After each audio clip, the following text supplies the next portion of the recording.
Hello friends, ಇವಾಗ ನಮ್ಮ ಏರಿಯಾದಲ್ಲಿ ಮಳೆ ಡೈಲಿ ಬರ್ತಾ ಇದೆ. ಒಂದೊಂದು ಸಲ ಮಾತ್ರ ಬಿಸಿಲು ಬರ್ತಾ ಇರುತ್ತೆ. ಹಾಗಾಗಿ ನಾನು ಗಾರ್ಡನ್ ಕೆಲಸಗಳನ್ನ ಡೈಲಿ ಮಾಡ್ಕೊಳಕ್ಕಾಗ್ತಾ ಇಲ್ಲ. ಯಾವಾಗ ಬಿಸಿಲಿರುತ್ತೆ ಆವಾಗ ಒಂದೊಂದು ಸ್ವಲ್ಪ ಮಾಡ್ಕೊಳ್ತೀನಿ ಅಷ್ಟೇ. ಗಾರ್ಡನಿಂಗ್ ಮಾಡೋದು ಎಲ್ಲರದು ಒಂದೇ ರೀತಿ ಇರಲ್ಲ, ಒಬ್ರೊಬ್ರದ್ದು ಬೇರೆ ಬೇರೆ ರೀತಿ ಇರುತ್ತೆ.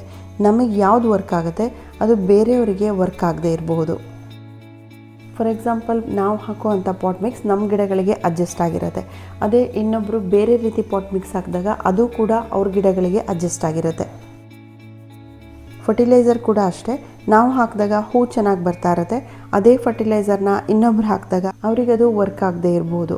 ಈ ರೀತಿ ಒಬ್ರೊಬ್ರು ಗಿಡಗಳನ್ನ ಕೇರ್ ಮಾಡೋ ಅಂಥ ರೀತಿ ಅಥವಾ ಕ್ಲೈಮೇಟ್ ಚೇಂಜು, ಹೀಗೆ ಒಬ್ರೊಬ್ರದ್ದು ಗಾರ್ಡನಿಂಗ್ ಒಂದೊಂದು ರೀತಿ ಇರುತ್ತೆ. ನಾನು ಗಾರ್ಡನ್ ಕ್ಲೀನಿಂಗ್ನ ತಿಂಗಳಿಗೆ ಒಂದು ಸಲ ಮಾಡ್ಕೊಳ್ತೀನಿ. ಡೀಪ್ ಕ್ಲೀನಿಂಗ್ನ ನಾನು 3 ಮಂತ್ಸಿಗೆ ಒಂದು ಸಲ ಮಾಡ್ಕೊಳ್ತೀನಿ.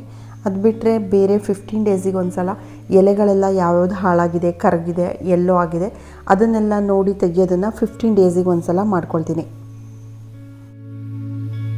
ಗಿಡಗಳನ್ನ ಯಾರು ತುಂಬ ಇಷ್ಟಪಡ್ತಾರೆ ಅವ್ರಿಗೆ ಈ ಗಾರ್ಡನ್ ಕೆಲಸ ಇರುತ್ತಲ್ಲ, ಇದು ಕೆಲಸ ಅಂತಲೇ ಅನಿಸಲ್ಲ, ಒಂದು ರೀತಿ ಥೆರಪಿ ಥರ ಕೆಲಸ ಮಾಡುತ್ತೆ. ಯಾವಾಗ ನಂಗೆ ಟೈಮ್ ಸಿಗುತ್ತೆ ಆವಾಗ ಒಂದೊಂದು ಸೈಡ್ ಒಂದೊಂದು ದಿನ ಕ್ಲೀನ್ ಮಾಡ್ಕೊಳ್ತೀನಿ. ಎಲ್ಲ ಪ್ಲ್ಯಾಂಟ್ಸ್ನೂ ಒಂದೇ ದಿನ ಕ್ಲೀನ್ ಮಾಡ್ಕೊಳ್ಳಲ್ಲ. ಗಾರ್ಡನ್ ಇದ್ಮೇಲೆ ಯಾವಾಗಲೂ ಕೆಲಸಗಳಿದ್ದೇ ಇರುತ್ತೆ. ಹಾಗಂತ ಯಾವಾಗಲೂ ಗಾರ್ಡನ್ ಕೆಲಸನೇ ಮಾಡ್ತಾ ಇರೋಕ್ಕಾಗಲ್ಲ. ಯಾವಾಗ ಫ್ರೀ ಇರುತ್ತೆ, ಟೈಮ್ ಇರುತ್ತೆ ನೋಡಿಕೊಂಡು ನಾನು ಗಾರ್ಡನ್ ಕೆಲಸಗಳನ್ನ ಮಾಡ್ಕೊಳ್ತೀನಿ.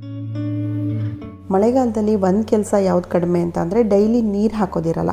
ಯಾವಾಗಲೂ ಮಳೆ ಬರ್ತಾನೆ ಇರುತ್ತೆ. ಹಾಗಾಗಿ ಮಳೆಗಾಲದಲ್ಲಿ ಇದೊಂದು ಕೆಲಸ ಇರಲ್ಲ. ಯಾವಾಗಲೂ ನಾನು ಪ್ಲ್ಯಾಂಟ್ಸ್ನ ಕ್ಲೀನ್ ಮಾಡೋಕ್ಕಿದ್ದಾಗ ಅದ್ರ ಜೊತೆಗೆ ಒಂದು ಪಾಟಲ್ಲಿ ಕಾಂಪೋಸ್ಟ್ ಕೂಡ ಇಟ್ಕೊಂಡಿರ್ತೀನಿ.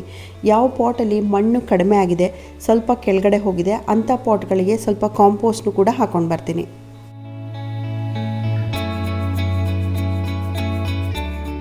ಮಳೆಗಾಲದಲ್ಲಿ ನಮಗೆ ಬಿಸಿಲು ಕೂಡ ತುಂಬ ಕಡಿಮೆ, ಯಾವಾಗಲೂ ಇದೇ ರೀತಿ ಮೋಡ ತುಂಬಿಕೊಂಡಿರುತ್ತೆ. ಹಾಗಾಗಿ ನಾನು ಮಳೆಗಾಲದಲ್ಲಿ ಯಾವ ಇಂಡೋರ್ ಪ್ಲ್ಯಾಂಟ್ಸ್ನೂ ಮನೆ ಒಳಗೆ ಇಟ್ಕೊಳ್ಳಲ್ಲ. ಮನೆಯಿಂದ ಹೊರಗಡೆನೇ ಮಳೆ ನೀರು ಬೀಳದೇ ಇರೋ ಕಡೆ ಇಟ್ಕೊಳ್ತೀನಿ. ಇಂಡೋರ್ ಪ್ಲ್ಯಾಂಟ್ಸ್ ಬೆಳೆಯೋದಕ್ಕೆ ಬ್ರೈಟ್ನೆಸ್ ಚೆನ್ನಾಗಿರಬೇಕು. ನಮಗೆ ಮನೆ ಹೊರಗಡೆನೇ ಇಷ್ಟು ಕಡಿಮೆ ಬೆಳಕೆ ಇರಬೇಕಾದ್ರೆ ಮನೆ ಒಳಗಡೆ ಇಟ್ಟರೆ ಆ ಗಿಡಗಳು ಮಳೆಗಾಲದಲ್ಲಿ ಚೆನ್ನಾಗಿ ಬೆಳೆಯಲ್ಲ. ಹಾಗಾಗಿ ನಾನು ಮನೆ ಹೊರಗಡೆನೇ ಇಟ್ಟಿರ್ತೀನಿ.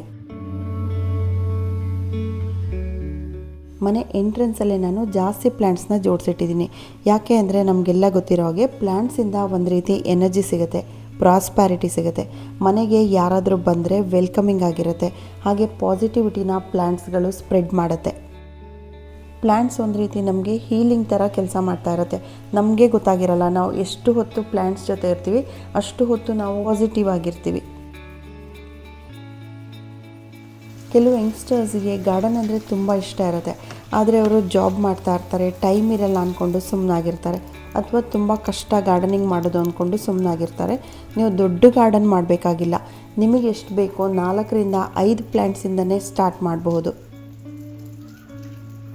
ಸ್ಟಾರ್ಟಿಂಗಲ್ಲಿ ಸ್ವಲ್ಪ ಕಷ್ಟ ಅನ್ನಿಸ್ಬೋದು, ಆ ಪ್ಲ್ಯಾಂಟ್ ಬಗ್ಗೆ ಇನ್ಫಾರ್ಮೇಷನ್ ಇರಲ್ವಲ್ಲ. ಹಾಗಾಗಿ ಆಮೇಲೆ ಹೋಗ್ತಾ ಹೋಗ್ತಾ ಆ ಪ್ಲ್ಯಾಂಟ್ ಬಗ್ಗೆ ನಾಲೆಜ್ ಸಿಕ್ಕಿದ ಮೇಲೆ ಮೇಂಟೈನ್ ಮಾಡೋದು ನಿಮಗೆ ಈಸಿ ಆಗ್ತಾ ಹೋಗುತ್ತೆ.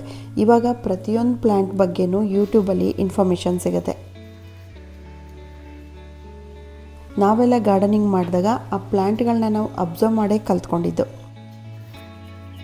ಸ್ಟಾರ್ಟಿಂಗಲ್ಲಿ 4-5 ಪ್ಲ್ಯಾಂಟ್ಸಿಂದನೇ ಸ್ಟಾರ್ಟ್ ಮಾಡಿ, ಅಥವಾ ಟೇಬಲ್ ಟಾಪ್ ಪ್ಲ್ಯಾಂಟ್ಸಿಂದನೇ ನೀವು ಸ್ಟಾರ್ಟ್ ಮಾಡ್ಬೋದು. ತುಂಬ ಈಸಿಯಾಗಿ ಮೇಂಟೈನ್ ಮಾಡೋವಂಥ ಪ್ಲ್ಯಾಂಟಿಂದನೇ ಸ್ಟಾರ್ಟ್ ಮಾಡಿ. ಆವಾಗ ಗಿಡಗಳು ತುಂಬ ಬೇಗ ಸಾಯಲ್ಲ.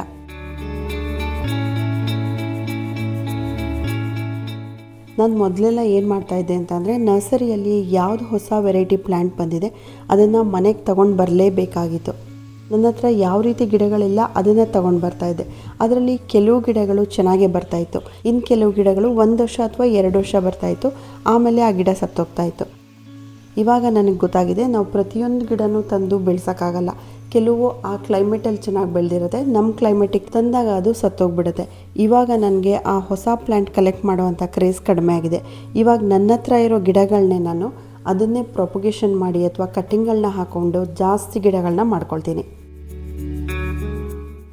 ಎಲ್ಲ ವೆರೈಟಿ ಪ್ಲ್ಯಾಂಟ್ಸ್ನ ತಂದು ಬೆಳೆಸೋದಕ್ಕಿಂತ ಇರೋ ಪ್ಲ್ಯಾಂಟ್ಸ್ಗಳನ್ನೇ ನಾವು ಹೆಲ್ದಿಯಾಗಿ ಇಟ್ಕೊಳ್ಳೋದು, ಟೈಮಿಗೆ ಸರಿಯಾಗಿ ಟ್ರಿಮ್ ಮಾಡಿಬಿಟ್ಟು ಎಲೆಗಳನ್ನ ಬ್ಯೂಟಿಫುಲ್ಲಾಗಿ ಕಾಣೋ ರೀತಿ ಮಾಡೋದು, ಇರೋವಂಥ ಗಿಡಗಳಲ್ಲೇ ಮದರ್ ಪ್ಲ್ಯಾಂಟಿಂದ ಕಟ್ಟಿಂಗ್ ತೆಗೆದುಹಾಕೋದು ಅಥವಾ ಡಿವೈಡ್ ಮಾಡಿ ನೆಡೋ ಅಂಥದ್ದು ಈ ರೀತಿಯೇ ಇವಾಗ ನಾನು ಜಾಸ್ತಿ ಮಾಡ್ತೀನಿ.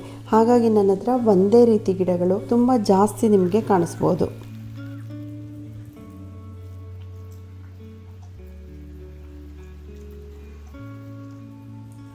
ಒಟ್ಟಿಗೆ ಗಾರ್ಡನ್ ಅಂದರೆ ಎಲ್ಲ ರೀತಿ ಪ್ಲ್ಯಾಂಟ್ಗಳನ್ನ ಕಲೆಕ್ಟ್ ಮಾಡೋದಲ್ಲ, ಇರೋ ಪ್ಲ್ಯಾಂಟ್ಸ್ನೇ ತುಂಬ ಚೆನ್ನಾಗಿ ಇಟ್ಕೊಳ್ಳೋದು, ಒಟ್ಟಿಗೆ ಎಲ್ಲ ಕಡೆ ಗ್ರೀನ್ ಆಗಿ ಕಾಣ್ತಾ ಇರಬೇಕು. ನಾನು ಗಿಡಗಳನ್ನ ಪ್ರೊಪಗೇಷನ್ ಮಾಡಿದಾಗ ಡಿವೈಡ್ ಮಾಡಿದಾಗ ಚಿಕ್ಕ ಚಿಕ್ಕ ಪ್ಲ್ಯಾಂಟ್ಗಳು ಸಿಗುತ್ತಲ್ಲ, ಅದನ್ನೆಲ್ಲ ಈ ರೀತಿ ನಾನು ಒಂದು ಚಿಕ್ಕ ಪಾಟ್ಗಳಲ್ಲಿ ಹಾಕಿಟ್ಕೊಂಡಿರ್ತೀನಿ. ಯಾವಾಗ ಇದರಲ್ಲಿ ಸ್ವಲ್ಪ ದೊಡ್ಡದಾಗಿ ಬೆಳೆಯುತ್ತೆ ಆವಾಗ ನಾನು ಬೇರೆ ಪಾಟಿಗೆ ಶಿಫ್ಟ್ ಮಾಡಿಬಿಟ್ಟು ಅದನ್ನು ನಾನು ಫ್ರಂಟ್ ಡೋರ್ ಹತ್ರ ಅರೇಂಜ್ ಮಾಡ್ಕೊಳ್ತೀನಿ.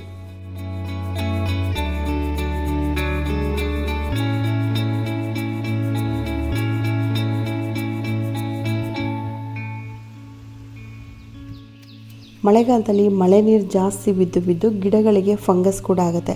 ಮಳೆ ನೀರು ಬೀಳದೆ ಹೋದ್ರೂ ಹೊರಗಡೆ ಮಾಯ್ಶ್ಚರ್ ಜಾಸ್ತಿ ಇರೋದ್ರಿಂದ ಗಿಡಗಳಿಗೆ ತುಂಬ ಬೇಗ ಫಂಗಸ್ ಆಗುತ್ತೆ ಅಂತ ಲಾಸ್ಟ್ ವಿಡಿಯೋದಲ್ಲಿ ಹೇಳಿದ್ದೆ. ಅದಕ್ಕೆ ವಾರದಲ್ಲಿ ಒಂದು ಸಲ ನೀಮ್ ಆಯಿಲ್ನ ಸ್ಪ್ರೇ ಮಾಡ್ತಾಯಿರಿ ಅಂತ ಕೂಡ ಹೇಳಿದೆ. ನಾನು ಇವಾಗ ಏನು ಮಾಡ್ತಾಯಿದ್ದೀನಿ ಅಂತ ಅಂದರೆ ಸೌದೆಯಿಂದ ಉರಿಸಿರೋ ಅಂಥ ಬೂದಿ ಇರುತ್ತಲ್ಲ, ಇದನ್ನು ನಾನು ಗಿಡಗಳಿಗೆ ಹಾಕ್ತಾಯಿದ್ದೀನಿ.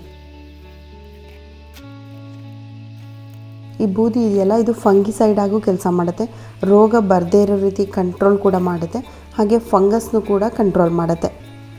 ನಾನು ಪ್ರತಿ ವರ್ಷ ಮಳೆಗಾಲದಲ್ಲಿ ಎಲ್ಲ ಗಿಡಗಳಿಗೂ ಈ ಬೂದಿನ ಹಾಕ್ತೀನಿ.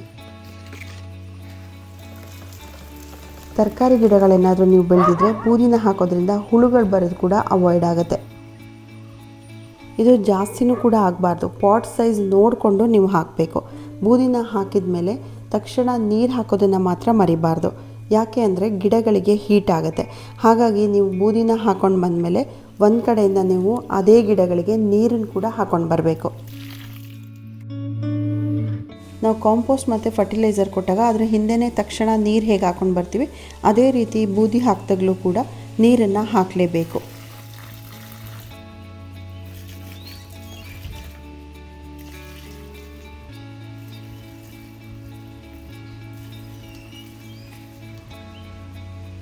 ಈ ಫಿಲೋಡೆಂಡ್ರಾನ್ ಗಿಡ ಇದೆಯಲ್ಲ, ಇದು ನನಗೆ ತುಂಬ ಇಷ್ಟವಾದ ಗಿಡ. ಇದರಲ್ಲಿ ತುಂಬ ವೆರೈಟೀಸ್ ಇದೆ. ಅದರಲ್ಲಿ ನನಗೆ ಈ ನಿಯಾನ್ ಕಲರ್ದು ತುಂಬ ಇಷ್ಟ. ಯಾಕೆ ಅಂದರೆ ಅದ್ರ ಎಲೆಗಳ ಕಲರ್ ನೋಡಿದರೆ ನಿಮಗೆ ಇಷ್ಟ ಆಗುತ್ತೆ. ಯಾರು ಬೇಕಾದರೂ ಅಟ್ರಾಕ್ಟ್ ಆಗ್ಬೋದು, ಅಷ್ಟು ಚೆನ್ನಾಗಿರುವಂಥ ಕಲ್ಲರು. ಹಾಗಾಗಿ ನಾನು ಮದರ್ ಪ್ಲ್ಯಾಂಟಿಂದ ಕಟ್ಟಿಂಗ್ಗಳನ್ನ ತೆಗೆದು ತುಂಬ ಫಿಲೋಡೆಂಡ್ರಾನ್ ಗಿಡಗಳನ್ನ ಮಾಡ್ಕೊಂಡಿದ್ದೀನಿ. ಈ ಫಿಲೋಡೆಂಡ್ರಾನ್ ಗಿಡನ ಈ ರೀತಿ ಸ್ಟಿಕ್ಕಲ್ಲಿ ಕಟ್ಬಿಟ್ಟು ಕೂಡ ಬೆಳೆಸ್ಬೋದು, ಅಥವಾ ಪಾಟಲ್ಲಿ ಬುಷಿಯಾಗಿ ಕೂಡ ಬೆಳೆಸ್ಬೋದು. ಗಿಡಗಳ ಮೇಲೆ ಈ ರೀತಿ ಜೇಡಗಳು ಬಲೆ ಕಟ್ಟಿರೋದನ್ನ ನೀವು ನೋಡಿರ್ಬೋದು. ಈ ಸ್ಪೈಡರ್ ವೆಬ್ ಇದೆಯಲ್ಲ, ಇದು ಕೂಡ ಒಂದು ರೋಗದ ರೀತಿಯೇ. ಇದಿದ್ರೂ ಕೂಡ ನೀವು ಒಂದು ಕಡ್ಡಿಯಲ್ಲಿ ತಗೊಂಡು ಅದನ್ನು ರಿಮೂವ್ ಮಾಡಬೇಕು. ಇದು ಕೂಡ ಒಂದು ರೋಗದ ರೀತಿಯೇ, ಗಿಡನ ಬೆಳೆಯೋದಕ್ಕೆ ಬಿಡಲ್ಲ. ನಾನು ಪಾಟ್ ಮಿಕ್ಸ್ ಬಗ್ಗೆ ಸುಮಾರು ವಿಡಿಯೋಗಳಲ್ಲಿ ತೋರಿಸಿದ್ದೀನಿ. ಯಾವ್ಯಾವ ಗಿಡಕ್ಕೆ ಯಾವ್ಯಾವ ರೀತಿ ಪಾಟ್ ಮಿಕ್ಸ್ ತೊಗೋಬೇಕು ಅನ್ನೋದನ್ನು ತೋರಿಸಿದ್ದೀನಿ. ಇವಾಗ ಸದ್ಯಕ್ಕೆ ನಾನು ಪಾಟ್ ಮಿಕ್ಸ್ ವಿಡಿಯೋನ ಮಾಡೋಕ್ಕಾಗ್ತಾ ಇಲ್ಲ. ಯಾವಾಗಲೂ ಮಳೆ ಬರ್ತಾ ಇರುತ್ತೆ, ಮಣ್ಣು ಯಾವಾಗಲೂ ಒದ್ದೆ ಇರುತ್ತೆ, ಮಣ್ಣು ಡ್ರೈ ಆಗೋದೇ ಇಲ್ಲ.